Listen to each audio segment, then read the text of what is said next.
I play Miss Honey, Matilda's teacher.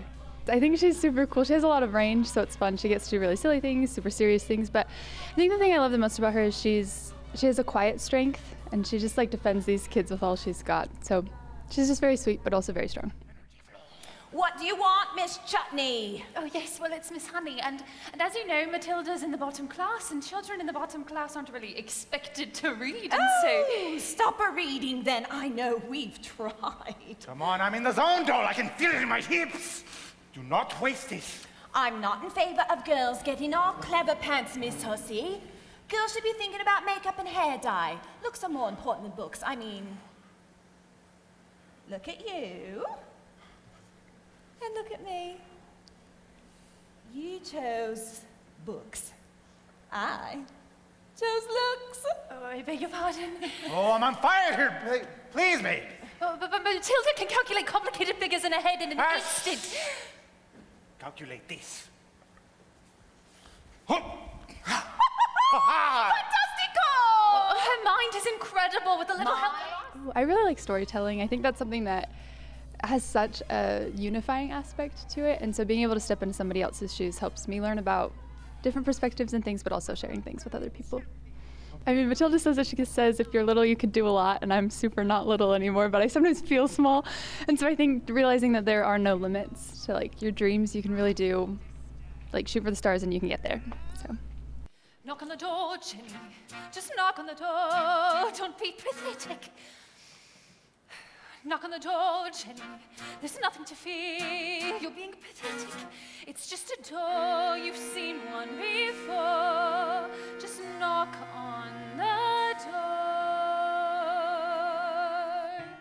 Look at you trying to hide, silly. Standing outside the principal's office like a little girl. It's just pathetic.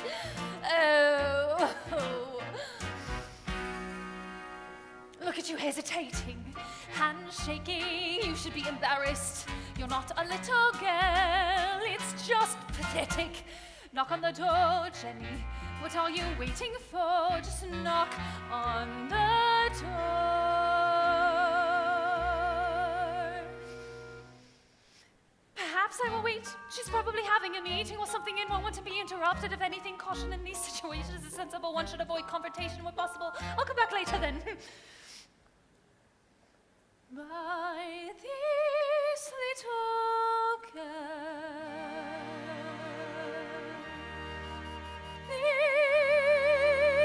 this miracle.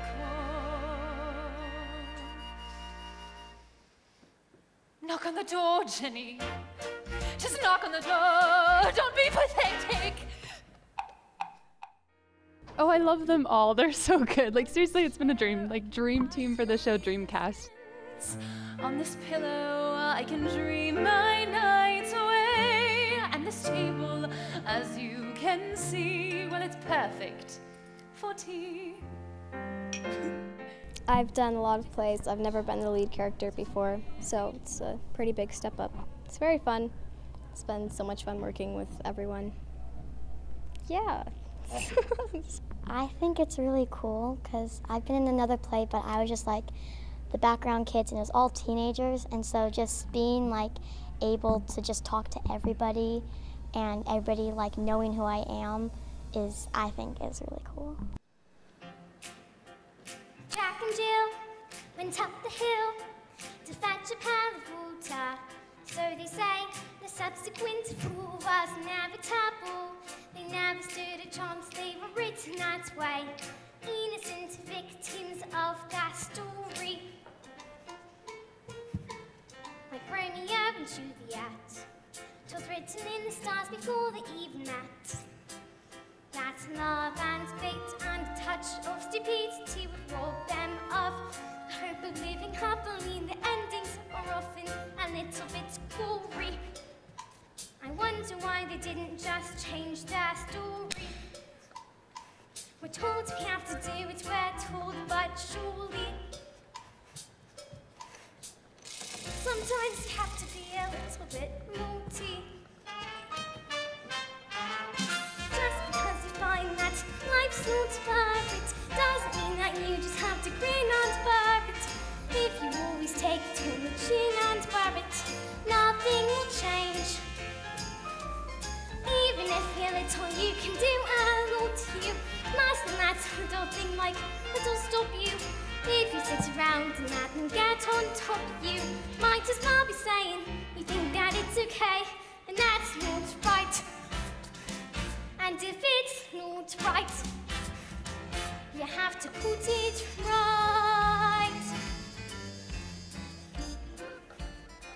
Platinum blonde hair dye, extra strong. Keep out of reach of children. Oil of Valentine tonic. For men. Yep.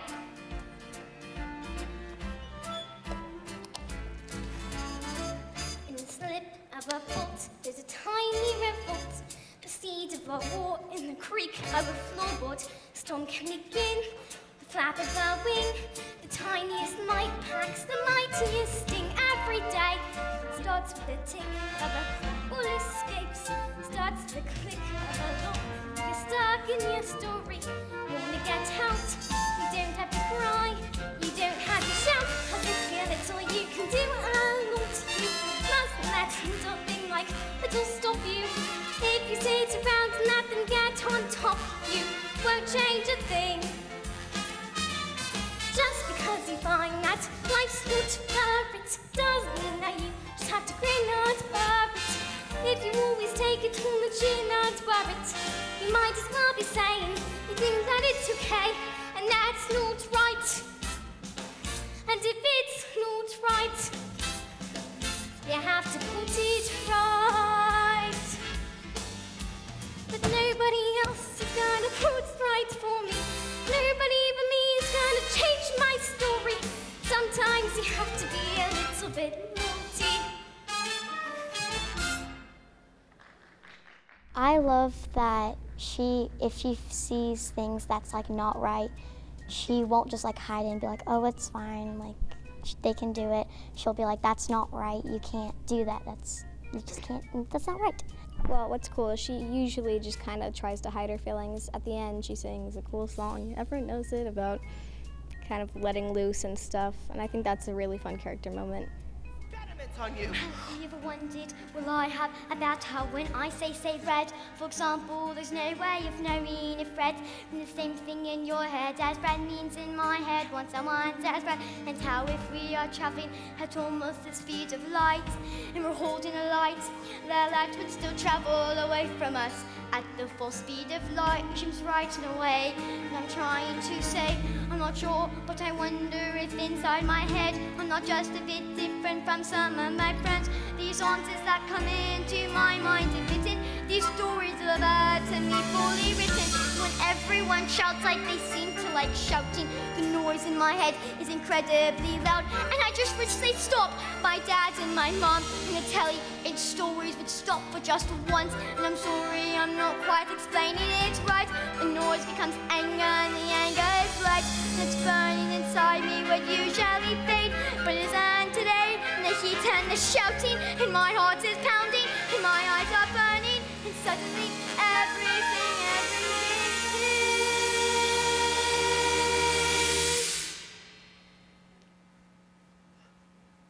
quiet.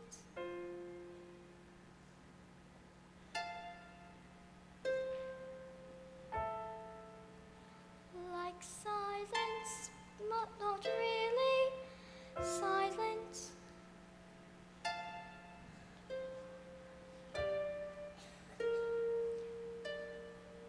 Just that still sort of quiet, like the sound you lie upside down in your bed, just the sound of your heart in your head. Quiet,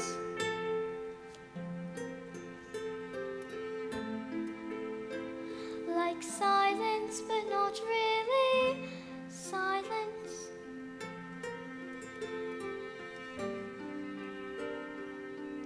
Just that nice kind of quiet, like the sound when you lie upside down in your bed, just the sound of your heart in your head. And though the people around me their mouths are still moving. The words they are forming cannot reach me anymore.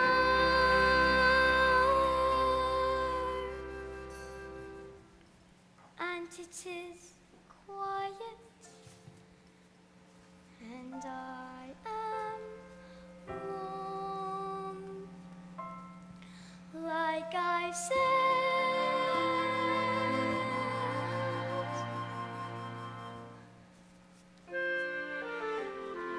Into the eye of the storm. I love that you get to be a whole different person. You don't you can do your own emotions, but you just get to be a whole nother person and in a different person's shoes, and you can feel how it is. I play Miss Agatha Trunchbull, who is the headmistress of the school that Matilda goes to, and she's pretty much evil, and she just terrorizes all the kids at the school. She terrorizes Matilda, the teachers. That's what she does. Sing, children. 2, 3, 4. If you want to burn a hammer for your country, you have to stay inside the circle all the time. If you want to achieve success, you don't use your tenderness. You have to force the little squids to toe the line. Sing, Jenny! If you want to burn a hammer for your country, you have to stay inside the circle all the time. I apply just one simple rule to hammer throwing life and school. Life's a ball, so learn to throw it. Find the ballet line and toe it. And always keep your feet inside the line. Now get out! I love being able to play a completely different person. It's almost like an out-of-body experience, especially with this role, where it's so different from me. And I just love that experience of stepping into someone else's shoes and just it being a completely different experience from day-to-day life. Sit! It has become clear to me, Miss Honey, that you have no idea what you are doing. You believe in kindness and fluffiness and books and stories. That is not teaching. To teach the child, you must first break the child.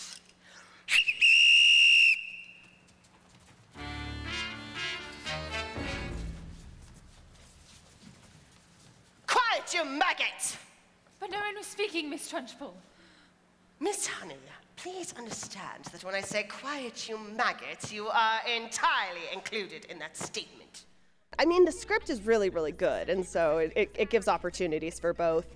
But yeah, there are definitely times where it's like, okay, right now's a funny moment, and I just go for it and act like a crazy person. And then there's times where it's like, okay, she's just flat out evil. Go right into that. So it almost feels more like a switch back and forth. But the fact that she's so evil is like, it's so over the top and unrealistic that it's almost funny sometimes. So the entire cast is amazing. It's so fun.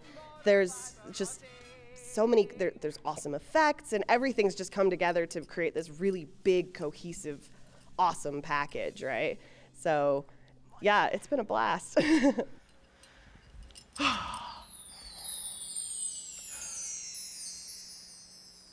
Imagine a world with no children. Close your eyes and just dream.